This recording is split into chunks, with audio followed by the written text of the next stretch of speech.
Hello and welcome to another fully live Q&A episode of Hacking with Friends. My name is Cody Kinsey. I'm a security researcher at Varonis, and today, again, we have our good friend, Alex Lynn. Hey. So, all right, we have a lot of questions we get sent in every week, and some of these are on my Twitter. Some of these come in through YouTube channel, and then some are actually directly submitted in response to the new giveaway we're doing. So if you submitted a question this week, then just know that you are automatically entered in our giveaway, which is going to be announced at the end of the week on our news stream. And if you are the selected question, then you will be winning a Hack5 gift card, a $100 Hack5 gift card, which you can spend on whatever you want. So if you have a great question, please feel free to drop it, not into the chat because we can't pick that one, but make sure to drop it onto Twitter or YouTube so we can go back after the show and pick the best one, our favorite, and we will go ahead and pick one. So good to see everybody today. We are going to start out, I think, with some questions that were given directly to Alex from your last video, which, by the way, Alex, what was your video about? So I did a video on how to set up Kismet, which is a war driving software on the Raspberry Pi. So it's a basic introduction video to how you can get started with war driving using this software and the basic tools you'll need in order to start war driving on the Raspberry Pi. So war driving used to be like having a laptop attached to a GPS unit and then also having a wireless network adapter and then driving around with this rig trying to capture wireless network devices, or rather any device that's using wireless, so anything that's using Wi-Fi, and trying to geolocate it. So this is really cool, but the hardware for it is a little bit annoying to set up. However, it seems as though you can now get away with that using either, well, an ESP8266, as you showed before, but there are some limitations to that. So Alex, what are the limitations of capturing wireless devices with like a little microcontroller like the D1 Mini? One limitation would be the fact that you can't do dual band capture because, of course, the ESP8266 only supports 2.4 gigahertz. But then, of course, comes the problem with packet truncation where the ESP8266 can't actually capture full packets. So it ends up just truncating packets and losing a lot of data. So if you're looking to do things like actually monitor packets that are floating in the air, you can't do that on the ESP. As well as processing. Handshakes. Right. As well as just processing power on the microcontroller, because of course, for something that costs $3, compared to a full-fledged Linux computer, there's a lot of information that you just miss out on. So another thing is clients. So the ESP8266 war driving rig doesn't capture the client side of things. So while we're looking for access points or wireless networks, we're not looking for devices that are just out there around. We're also not really able to see Bluetooth. So that's another thing we wouldn't really be able to see, or cell phone towers if we really wanted to get into that. But in this case, if we wanted to make a war driving rig that is inclusive of more than just, as Alex said, 2.4 gigahertz access points only, and with that, kind of truncated packets so you can't see everything, you can switch over to a Raspberry Pi. Now the Raspberry Pi is great because it's a full Linux computer. It's got its own wireless network adapter, so often you don't even need to add one in order to get this thing up and running. So that makes it cheaper and easier to use.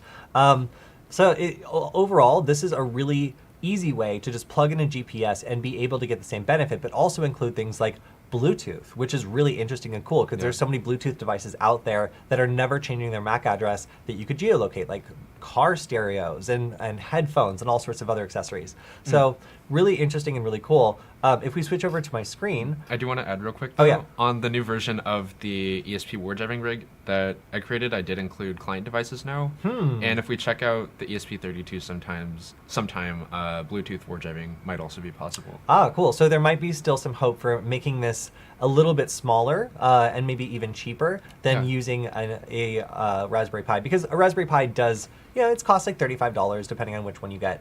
So this video went up on Hack5. I think it's doing super well.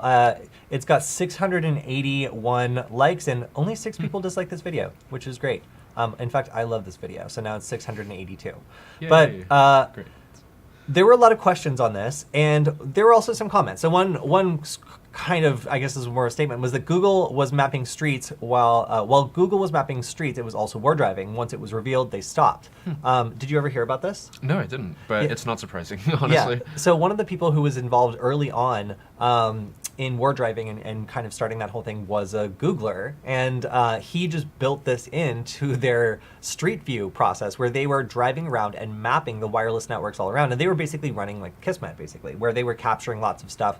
And this is actually true. Like, they got in trouble because they were unintentionally capturing people's data if they were using unencrypted networks. So they would drive around and they would do full packet captures, it seems anyway, that would include potentially sensitive information that they weren't really like intending to scoop up, but was collected incidentally, and a lot of privacy people got very mad about it. So yeah, in this case, it was a very public way of getting in trouble for doing a bunch of war driving as a company who hadn't disclosed that that's what they were doing. So this is actually very interesting that this was pointed out, because yeah, as soon as it was revealed, a lot of people got very upset and stopped.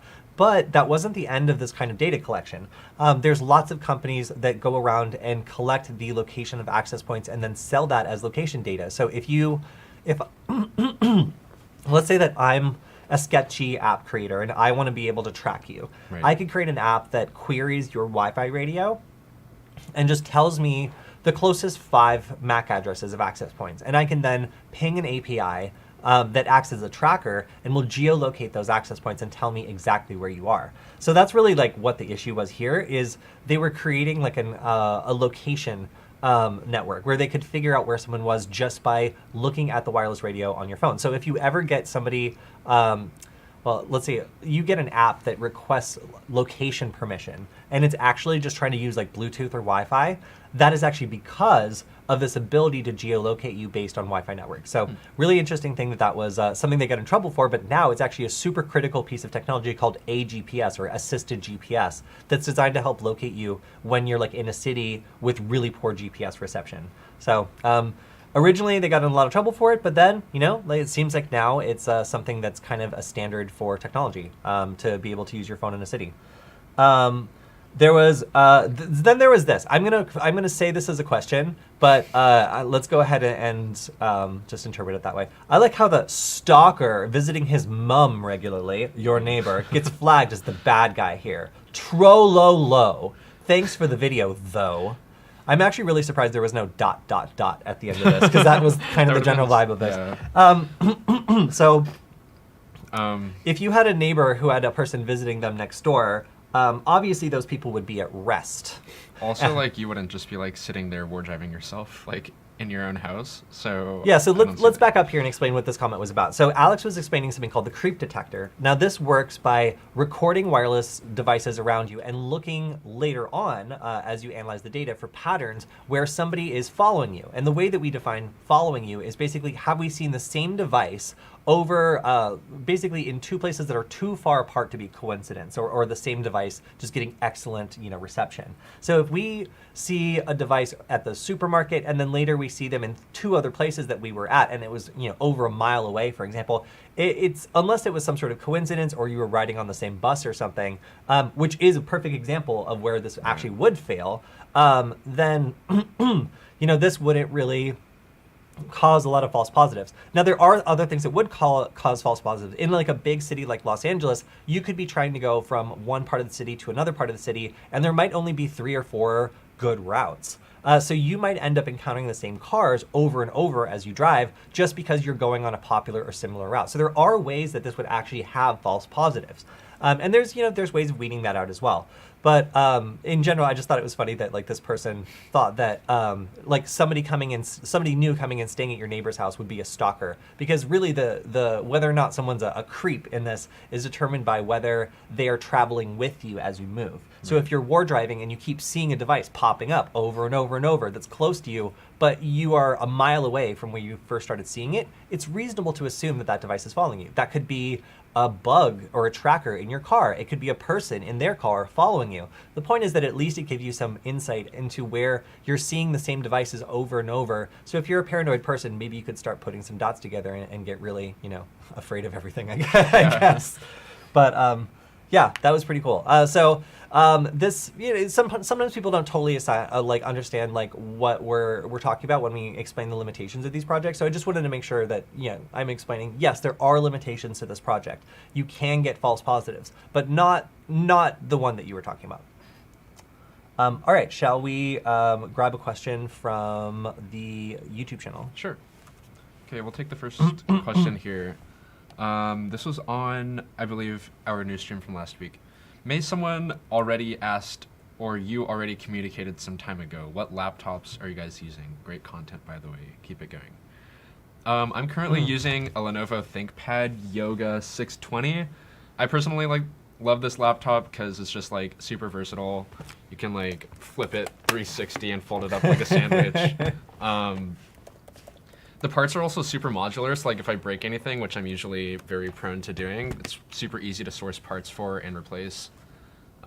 Cody, what are you working on? So I am using a MacBook Pro. I do not recommend this. This computer costs more than a used Honda Accord, and it kernel panics while doing random normal stuff.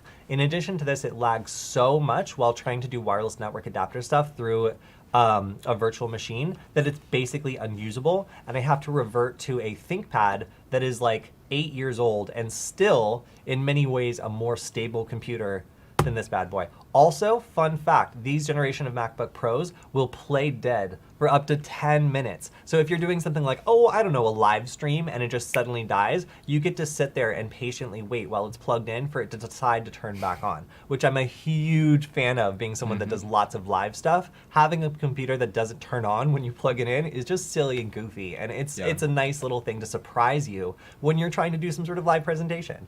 So I would recommend a MacBook Pro if you are looking for a premium target to shoot at. Aside from that, I would maybe say a ThinkPad might be a better choice based on my experience with these bad boys. I'm afraid to slap it because it'll kernel panic again. It's just been doing that lately. But can it flip 360? Huh? Can it flip 360 though? It can flip itself onto the ground after I replace it with a ThinkPad. But yeah, I would say, if somebody at work offers me a free computer, I'm probably going to get a MacBook Pro because it's expensive and they tend to work really well, and I'm used to them. But when it comes to a computer that I understand a little bit better and acts a bit more predictably, I really like ThinkPads. I think they're nice. We have currently been trying to get Lenovo to maybe send us some for testing or evaluation or something. So if Lenovo, if you're out there, excellent opportunity to replace this thing right here. But yeah, so I would say MacBook Pros are not very good for hacking in general, aside from the fact that they're kind of Linux-like, especially the recent generation. All right, shall we take another question? All right. Is there a good tool/resource to help me easily detect if my home network/devices/network is part of a botnet or otherwise compromised? I don't really trust antivirus. I find it acts a lot like a virus. Well, that can be true. That can be true. Yeah. Last week we talked about intrusion detection systems. I don't know a whole lot of them off the top of my head, but one that we mentioned before was Snort, which is an open source intrusion detection system that you can run on Linux. It's command line based.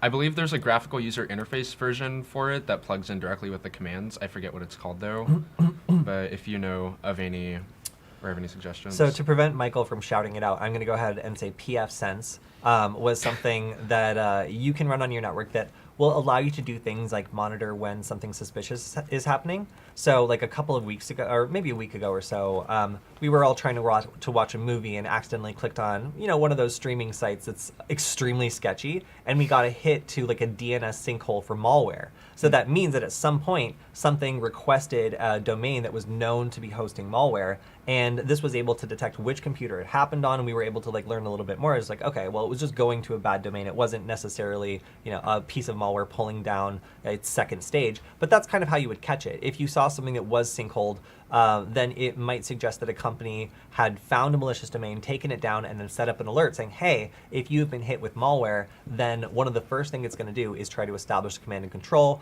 It's going to try to pull down its next stage and get commands. So it will be establishing some sort of communication. And if security researchers have flagged that domain as malicious, then that could be your first alert. So I would say Pfsense would be a good way of looking for initial problems and making sure that you're up to date with domains that might have been taken down, sinkholed because they're malicious. Nice. Cool. Do you want to take another question from? Let's see. Actually, yeah, let's do that, and I'll queue up another question while we do that.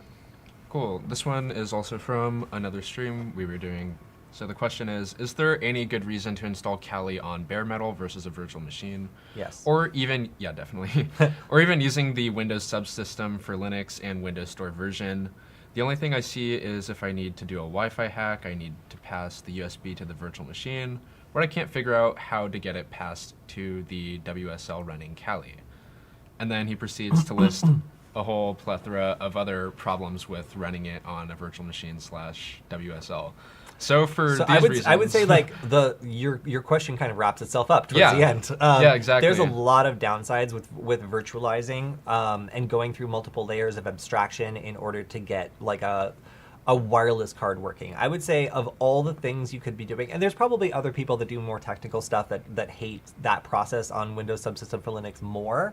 But for me, it's really like trying to run a wireless network adapter, doing capturing and other stuff through a virtual machine on like a host that just doesn't like that is probably one of the worst experiences I've ever had running Kali Linux. It is awful. This thing sounds like it's about to take off as soon as I start trying to do it, and it slows down so badly that like it basically cannot charge from the charger anymore because it's consuming so much power. It is wild. So I dislike Windows subsystem for Linux even more. Yeah, no, there's a lot of reasons why you would want to run it on like a Raspberry Pi or bare metal or something, because like frankly, it depending on what you're doing, it can either be a really great option or it can just be something that is incredibly frustrating to use. Yeah, I think like if you're just trying to get started with like playing with an operating system, virtual machines are okay. But it's like if you're looking to do something intensive like Wi-Fi cracking or something like that, you need like unfettered access to the resources on your computer like RAM and other hardware that's otherwise being divided up just for the purpose of running this virtual machine. And those are often pretty abysmal to work with. So let's go ahead and switch over to my screen. There are actually some great questions still on this video. Oh, cool. So one of them is, will the network card on the Pi 4 work with all of this? And this is, again, for war driving, putting it into monitor mode. I have successfully gotten the wireless network card, the internal wireless network card on the Raspberry Pi 4 to go into monitor mode and do what I need it to do. That being said, it doesn't like it. That is how I can describe it. It's more unstable, and it seems to have more problems than the card on the like 3B Plus, for example. Yeah. So or the wireless or the Raspberry Pi 3B. So yeah, I really find that the Raspberry Pi 4 is not the best for having an internal wireless card for hacking means. It's really the older generation that has a compatible chipset that seems to be much, much better. I think some people at the bottom say the link for the Pi is for the Pi 4, but it refers to the Pi 3B Plus. Yeah, something to fix. That's because they sold. Wink. I couldn't find any Pi 4s on Amazon, and Pi 3s are selling for like $70 because they're just like rare now for some reason. I think because of the shortage, but interesting. Yeah. Interesting. I'll Yeah. have to fix Well, that link. I would definitely say that again, the Raspberry Pi 3B or 3B Plus would be something you would want to look at for if you wanted the internal card to be able to support wireless monitor mode, packet injection, that sort of stuff. Right. It just supports it really well, and it also supports 5 gigahertz. So it's just like a great card to be able to work with on a usually relatively cheap board. So here's okay, let's do this question. I missed something, but how is it powered? Micro USB, but I mean, I think the Pi 4 runs off Type C though. Yeah, I think they were asking about like what the power source is. Oh, I just plugged it directly into the wall via USB charger, but I figure you can use something like a portable battery for an on-the-go rig. Yeah, it would just be like a USB portable battery to plug into this. And like when you're running a Raspberry Pi, it's important to have one with stable power. So you can't use one of those like really, really bad ones that you just like get as a gift or whatever, like for free. The nicer ones tend to not crash the Raspberry Pi, because the one drawback of this rig, I would say, is the ability to corrupt your SD card.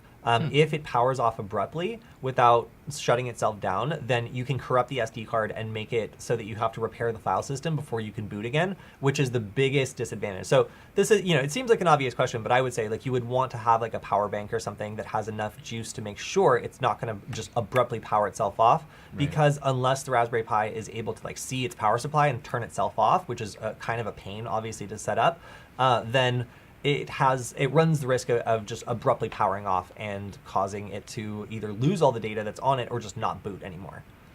Yeah. This is more of an opinion.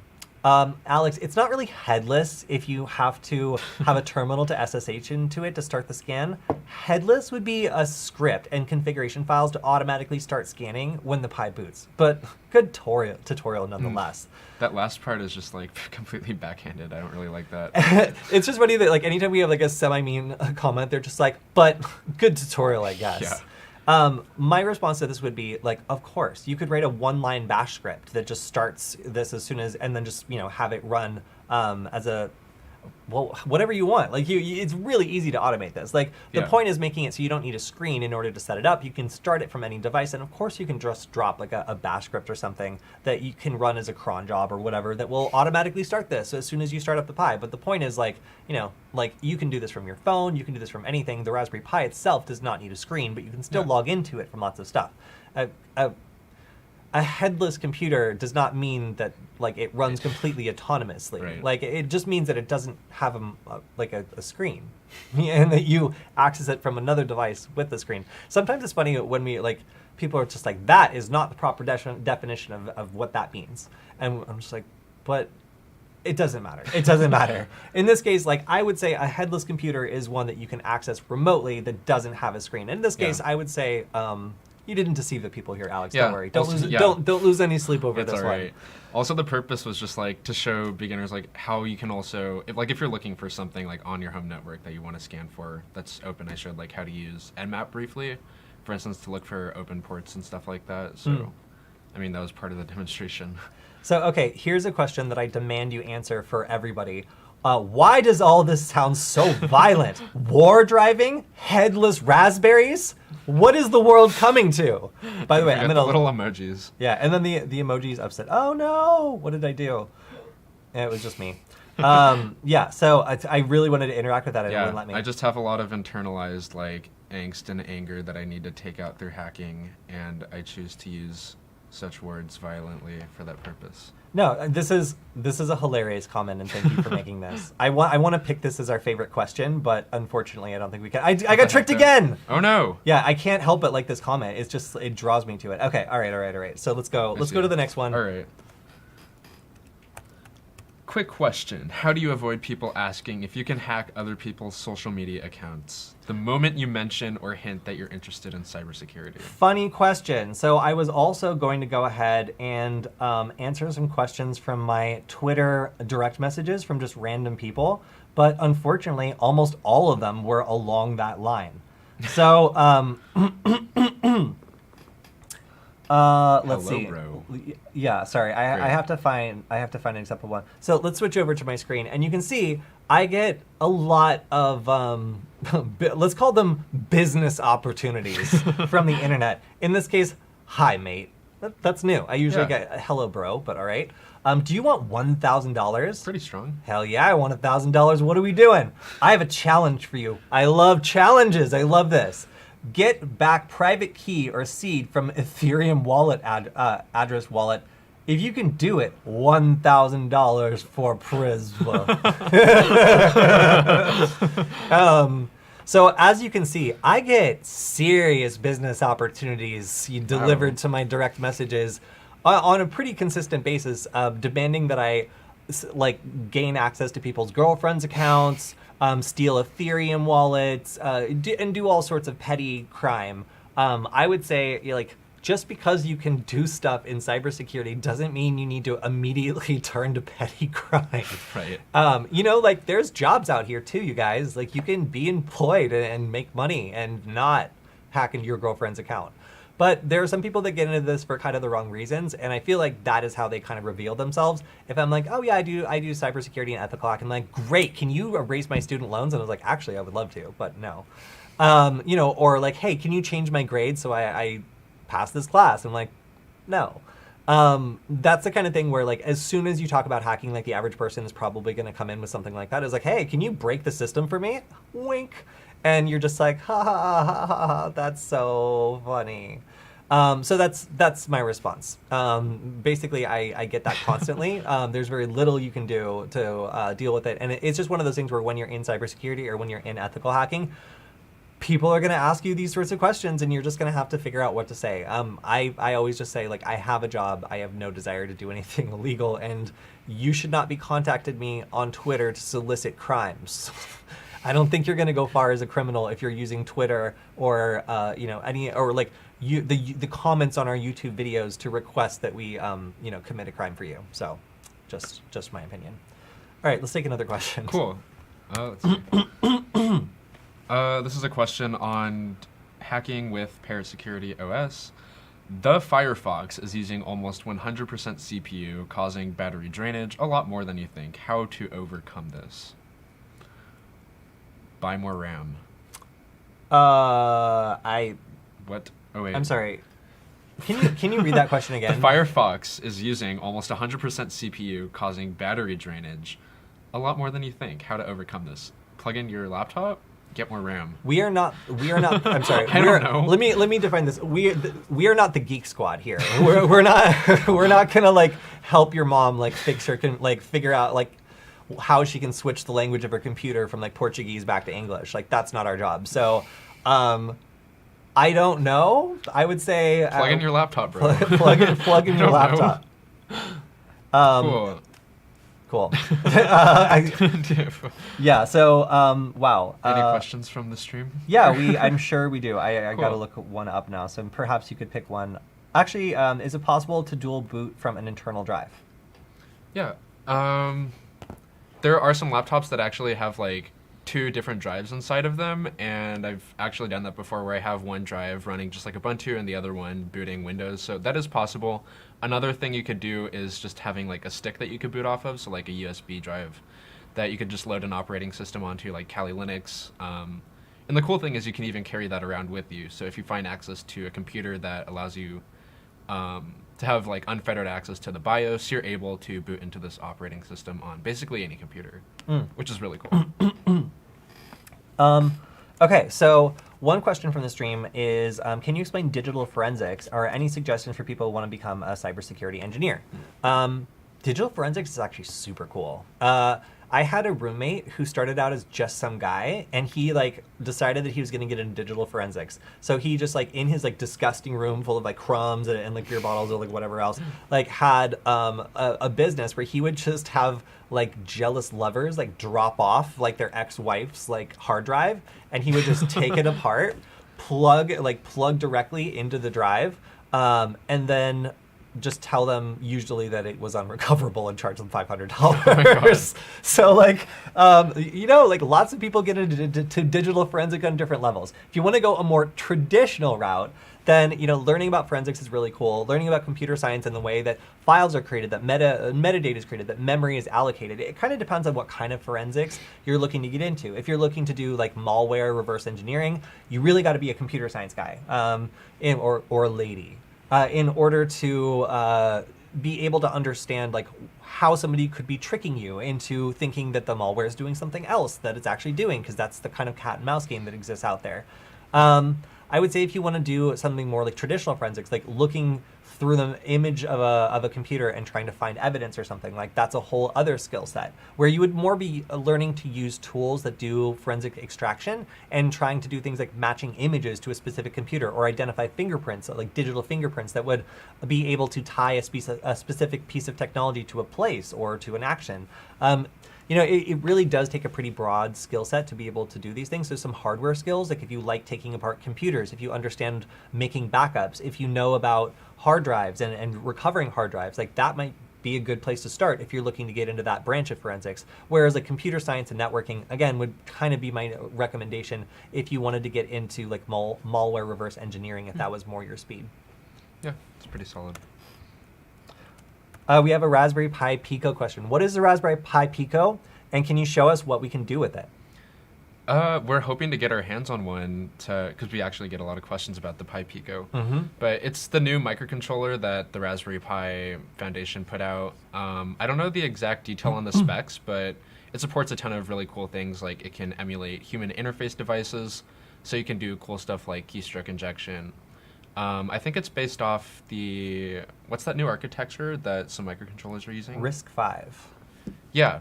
So it's based off RISC-V architecture, which I don't know a whole ton about, to be honest, but it's a pretty fast microcontroller. It supports a lot of really cool stuff, and the platform looks really interesting as a microcontroller, if you want to pull that up.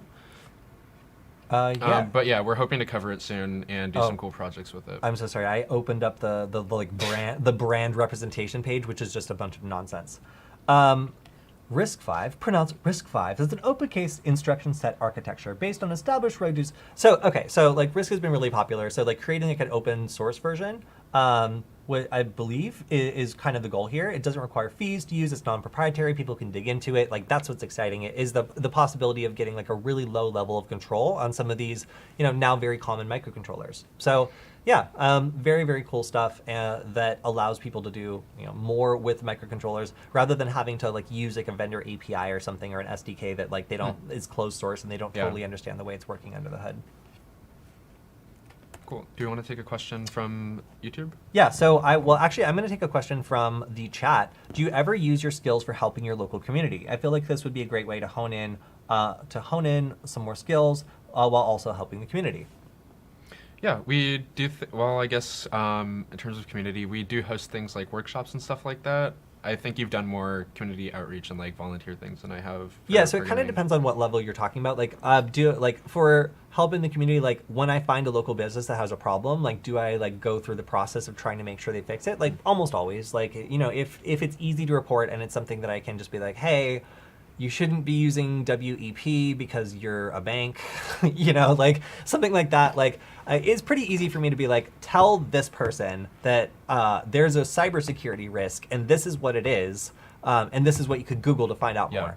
If I can make that really easy, like I will try to make my general area like a little bit better by reporting things like. An example would be in the same building as my doctor's office, another doctor's office had got a security camera, which had a wireless function, which they never used. So they plugged it into Ethernet and they called it good, but the Wi-Fi interface was on. It had no password and it was waiting to be set up. Anybody could connect to that open Wi-Fi network and then download the app, which had the same name as the Wi-Fi network, and then immediately would be able to hear and see into the doctor's office next door. So, from as far away as I could get reception for this, I could just listen to them doing billing, listen to them talking amongst each other. It was really bad for privacy. So terrifying. Yeah, so I had to go and like find out which doctor's office this was and like knock on their door and be like, hello, not threatening you or anything. I'm just telling you that you're leaking a lot of very sensitive data you would probably get in a lot of trouble for via this thing that is not set up correctly. It's like, you got a little security camera around here? It's like, oh yeah, we just got it. Isn't it cute? And I'm like, no, it's not. So those are on the just like purely trying to help out like my local area side. Like that's one thing I do. For getting people together and doing cybersecurity stuff, Alex and I are both part of Null Space Labs, which is a hackerspace in Los Angeles, where we've done multiple classes, just trying to get people together who enjoy this sort of thing and have conversations about it, work on things that are really fun and exciting, and try to prop up places like hackerspaces where people like to meet and work on projects. So those are the kind of things we do. Also, I like to do a lot of college and community college outreach. So there's lots of people getting into cybersecurity that have excellent ideas. So when I was going back to community college, I also started a club that was focused around cybersecurity and ethical hacking stuff. And we did a lot of events teaching people about Wi-Fi hacking and doing some other really cool things there. So those are the kind of things I do as outreach. But yeah, I find them to be really rewarding. And the benefit is you find a lot of other people who are good at the stuff you're interested in, and you get a better community around you. All right. Yeah, let's take another one from the channel. Cool. I actually just closed it, but let me pull that up again. Would love to see a video of you digging through this treasure trove of intel. So this looks like... yes. You remember what this is from, right? Oh, I sure do. It's from Epic. Yeah, it's the data... Yeah, the capture from that. Yeah, so... I'm not gonna do that on the stream.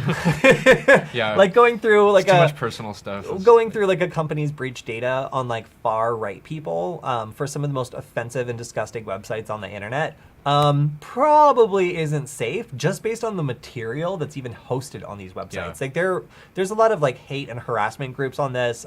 So for journalists, this is an absolute field day. Like they can go through and they can like find a lot of interesting information about like who's behind these sorts of things and like what their goals are and what their internal communications have been. But that's not my job. And doing it on the stream would definitely probably expose some swear words and gross stuff. So we're not going to do that. But somebody should. Somebody should. But not us. Yeah, but not us, unfortunately. Cool. Take another question. Yeah. Wait, Nullbyte has second channel? Well, that's This one's on SecurityFWD on one of our old videos, hacking computers. Yeah, so we no longer are on the Nullbyte channel. Actually, Alex, you never got the chance to be on Nullbyte, did you? That's pretty sad. How sad.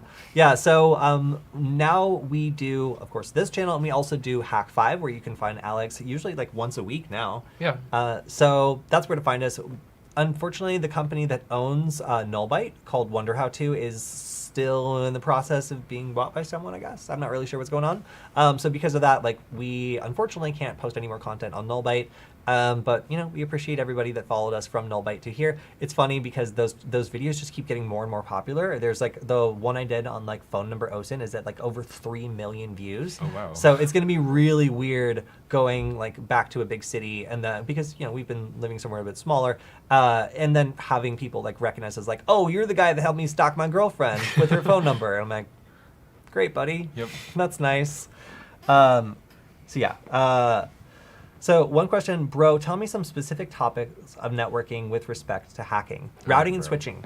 You know, you got to know routing and switching. If you don't know how the internet works, it's going to be really hard for you to understand like what a piece of malware is doing or how to connect to something or even how to do a scan. I learned more that I apply on like a daily basis when I'm doing hacking stuff from my routing and switching class than any other cybersecurity related class I had. So, you know, it's not... Routing and switching isn't specifically security related, but it's all the fundamentals you need to understand why a lot of exploits work. So I would say routing and switching is a super important class and certification you can get that would make you a much better cybersecurity person right out of the gate. Then again, that's just from my personal experience. That was the only networking class I took, so there might be an even better one to take. I just really enjoyed it, and I thought that I was a much better person to like explain the way technology works after that class because I really had a better fundamental grasp of the way the internet and networking works. I would say the same. I personally never took like physical or in-person classes, but I tried to take like online prep courses for things like the CCNA and similar certifications like that, and it really helped me gain insight into a lot of things like how networks work and switching things like that Cody mentioned. All right, so one question is, politics aside, what do you think of the security assessment of the Arizona audit and 59 points open on their machines and horrible security practices? I would just say that like if you put any organization under a microscope, you're going to find ports open and horrible security practices. It's just whether or not they've actually been hit. So like in these sorts of cases, like it's important to be like, okay, like if we put this under a microscope and consider every possible scenario where any possible vulnerability, no matter how much physical access or resources or other sorts of gotchas might be there, if the mere possibility of a breach exists or the mere possibility of a vulnerability, and again, an open port isn't necessarily a vulnerability.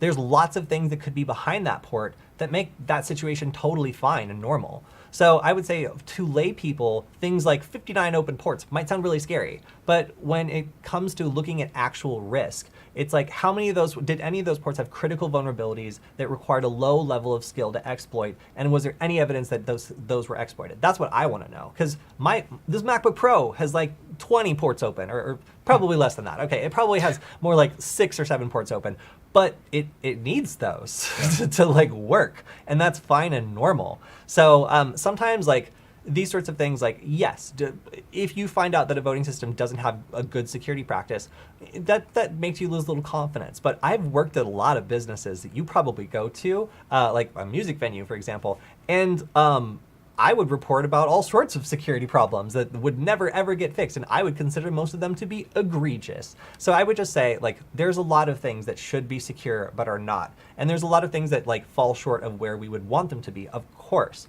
Is it possible to make something perfect? Like, no. But, you know, there are some certain standards where if it's really bad, if it's just like this thing was connected to the internet where anybody could like exploit this thing, it was scannable, we know there was a vulnerability that was active at this time, we can see that there was traffic to these things, it was searching for them, that's pretty strong evidence that like somebody knew about a vulnerability and was actively exploiting it.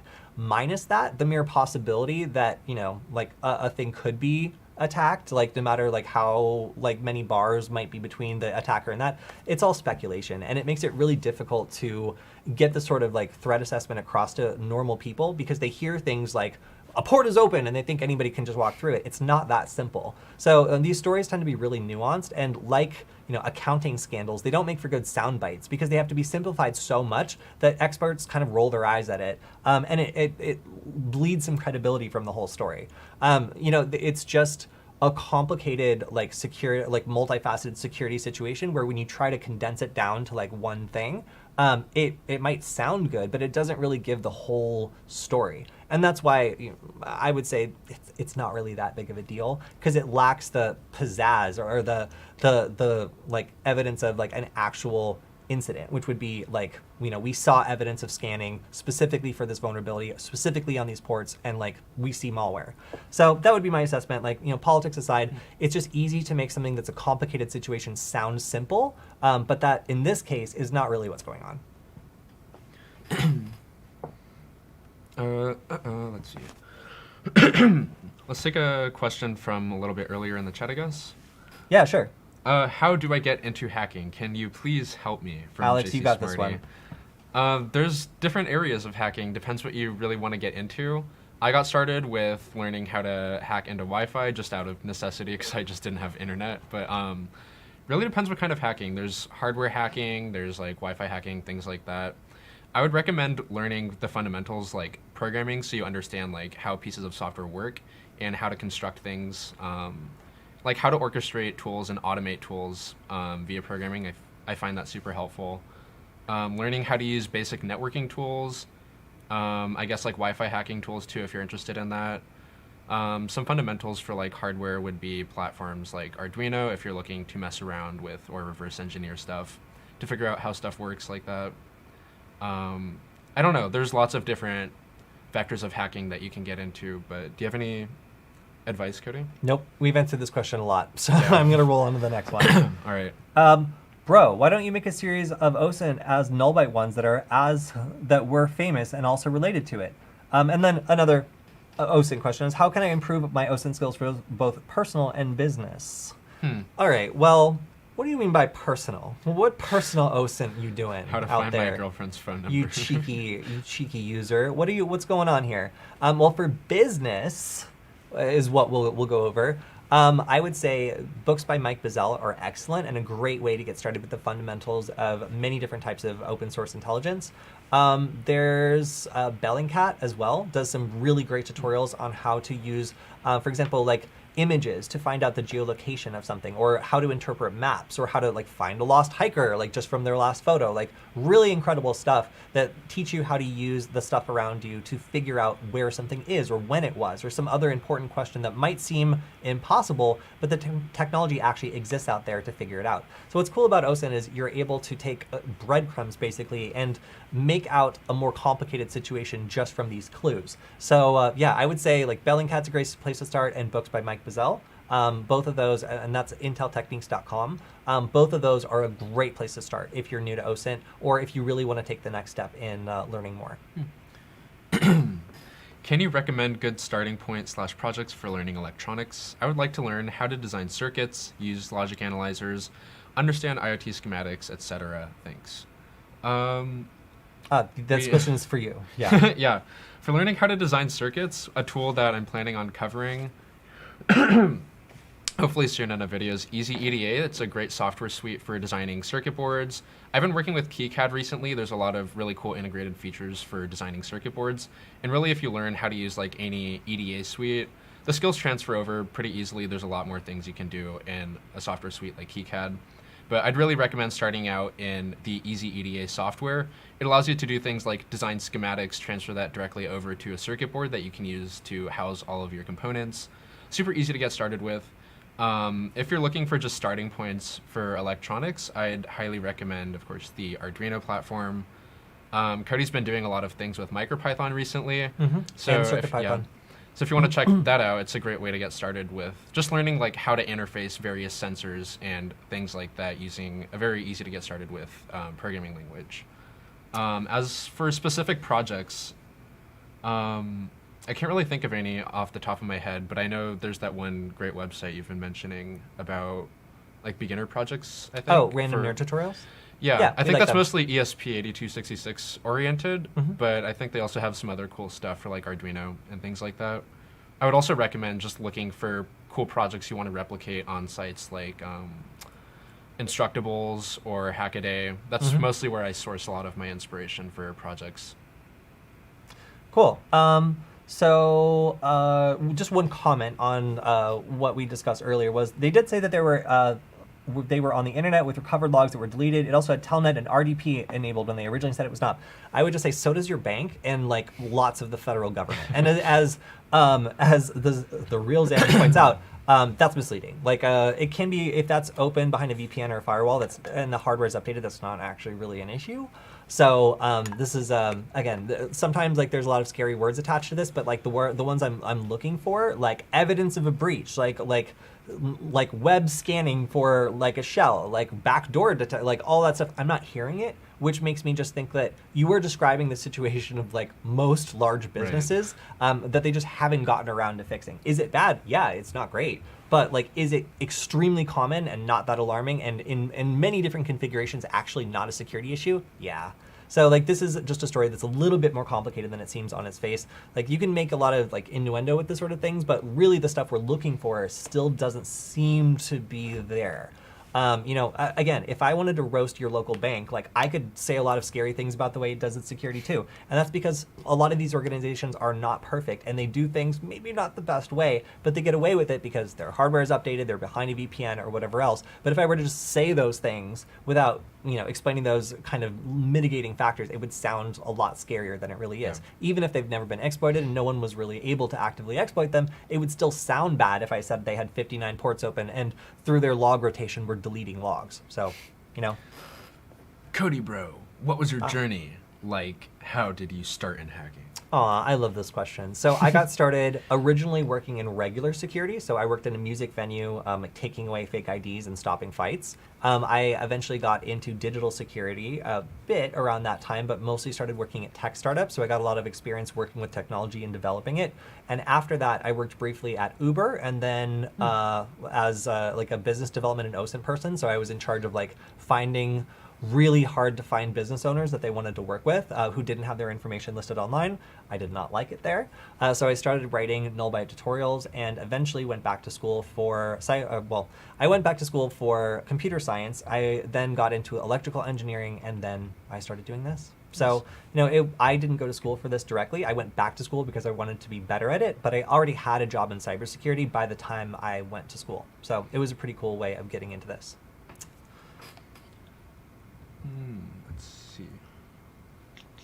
Let's see. Wow. Okay. Shall we do another one from YouTube? I think we've exhausted Really? our YouTube comments. There's one more. Oh, cool. Cool. Can you pull that up? Oh, I wonder where you get these data dumps. I wish to have some of this XD. So this particular one is from, I believe, Distributed Denial of Secrets. This is a group that sprang up that is not affiliated with like some of the other groups you might associate with, leaking information that's been hacked. This is more related to hacktivist groups that are not the kind of like WikiLeaks style that you've kind of been seeing more of lately. So that was it. That's where it's from. That's where they publish them. Nice. So this is a new group that has been hosting a lot of the data leaks that come out, again, mostly on like far right websites that have been breached. Like, Parler, that one. So that was another one that they were involved in. If you are thinking of, they kind of sound familiar, that's why. How do you compartmentalize the loads of info out there? I read or purchase a lot of books and want to focus on skill sets. This is difficult because when you're learning cybersecurity, it makes it easy to feel like you're never going to learn it all. There's just too much stuff out there. So it really, try to keep this short. It really is about finding the stuff that you are most motivated to learn, and keeping in that lane at least long enough that you understand the fundamentals. If you are jumping around and trying to learn how to use every tool in Kali Linux, you're going to feel like an idiot because you're not going to know what anything does, and like you're not going to have the fundamentals to understand like what you're doing when you're using them. So you can kind of do that, but it just makes you feel like you have so much to learn. And really, like learning a tool like Wireshark or Nmap can take like weeks or months to really get super good at it and understand what it's for and all the different ways you can use it and all the tricks and scripts and stuff you can use. So like I would say focusing on a tool like that and doubling down on it and really finding a couple projects you enjoy and can follow along with is a great way to get started in one area that's not too overwhelming. What do you think about weaponizing the Raspberry Pi Zero W? We've talked about a few projects we've wanted to do with the Raspberry Pi Zero W, like a Ward flying rig with a like a Wi-Fi throwy, because it's just like a small platform that can run like Linux, Kali Linux or something like that, and do some pretty interesting stuff. We might cover that in upcoming episodes and show some cool use cases for it, but we've definitely considered the platform before. Yeah, the Raspberry Pi Zero W is a really cool piece of hardware. In theory, it's supposed to be like $10, and you are supposed to be able to just use it to run Linux and have this like tiny little board that you can do basic hacking stuff with. And in general, it also is pretty good for Wi-Fi hacking. I actually really like it for basic Wi-Fi hacking and capture stuff. Now, when I said in theory, that's because I have actually never seen the Raspberry Pi Zero W for $10. I've seen it said that it was $10 multiple times in like news, but I've never actually been able to purchase it for that. And of course, like to use it, you need like 5 other things. Like, you need like a little keyboard or mouse setup. You need an SD card. You need power. You need HDMI out. It's like it requires other stuff in order to use it. Because I think it doesn't have HDMI. It has like mini or micro HDMI or something. So you can't even use it with an HDMI cable. You need an adapter for that. Like in theory, the Raspberry Pi Zero W is like my favorite, microcontroller my favorite little Linux computer. Yeah, single board computer for hacking.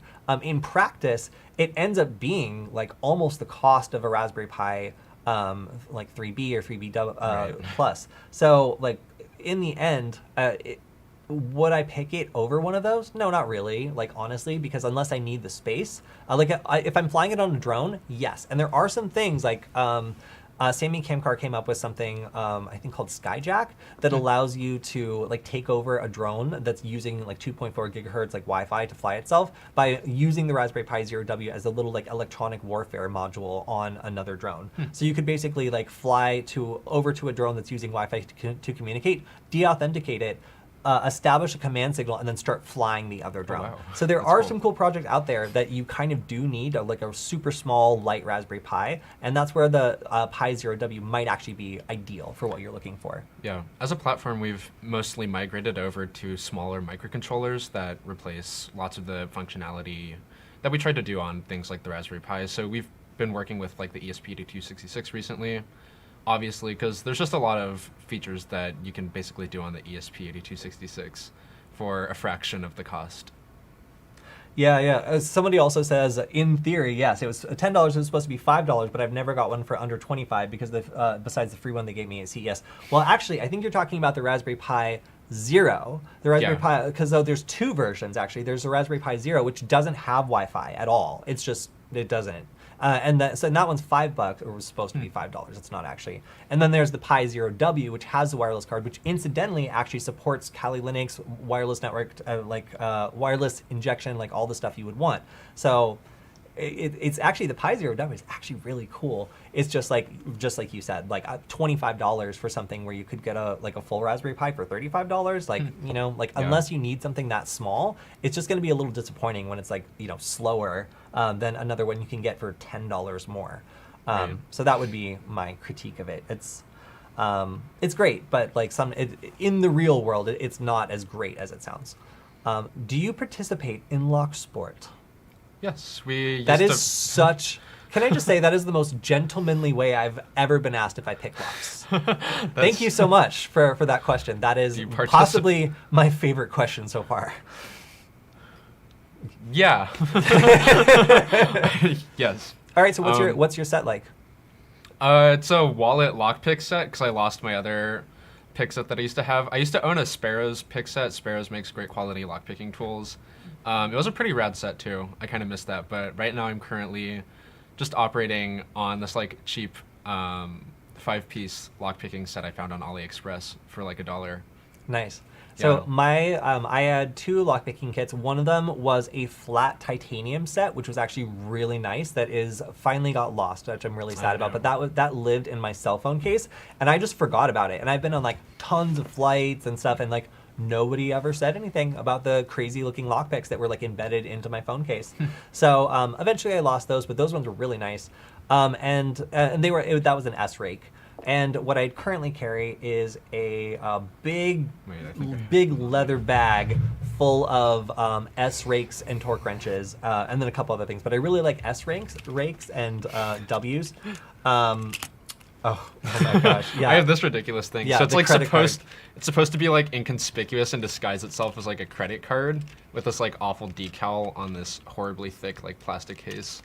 But it comes with like 5 lockpicks that are just like concealed inside this like plastic thing that I usually carry in my wallet.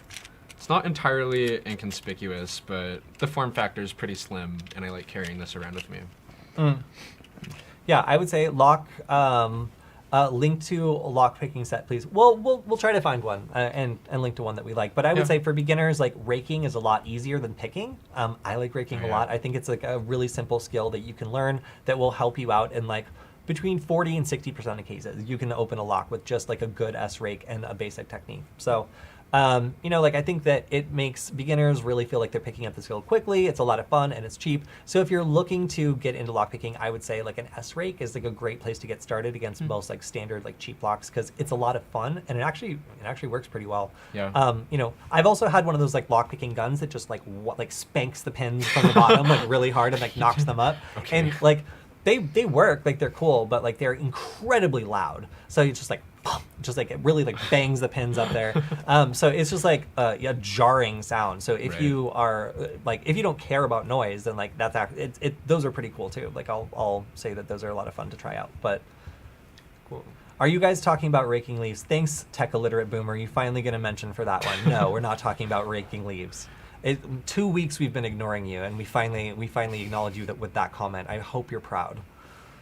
Is there any idea of tools that, as a blue team, we can use to find our lost mobiles? That's interesting. Interesting question. Very interesting question. Yeah, so I got like a weird request to create a device specifically to look for lost cell phones. So I created a hardware platform that's sort of what we're basing our current HackCat off of, called the Probe Hunter. So basically what it does is it looks for certain Wi-Fi packet types called probe frames, which are emitted when a device looks for networks it's seen before. And I basically use this emission, check for the signal strength of the device based off its MAC address. So basically I look for the signal strength of the device emitting these packets and basically triangulate where these packets are coming from just using these probe requests. So I might do a demonstration on that coming up soon. It's a pretty cool thing. But one of the key features about how this project works is even when devices like your cell phone are turned off, it could still be emitting these packets. So this is useful for looking for things that might even be turned off or just like lost somewhere. Yeah. So another hot question from the chat. Why is my chat not showing up on the screen? It is. It is. Okay. I see it. Cool. Problem solved. Glad we could work together on that one. Another comment, I'm a pro at lockpicking at Fallout and Elder Scrolls. Nice. Sir, you should teach a class. All right, so I think we are pretty much out of time for this week, unless you see another pressing question. We're going to be picking a question from this from the YouTube channel or from Twitter. So if you have a question that you actually asked and had answered in the stream, or if you just want to enter to win a Hack5 gift card, please make sure to leave your question.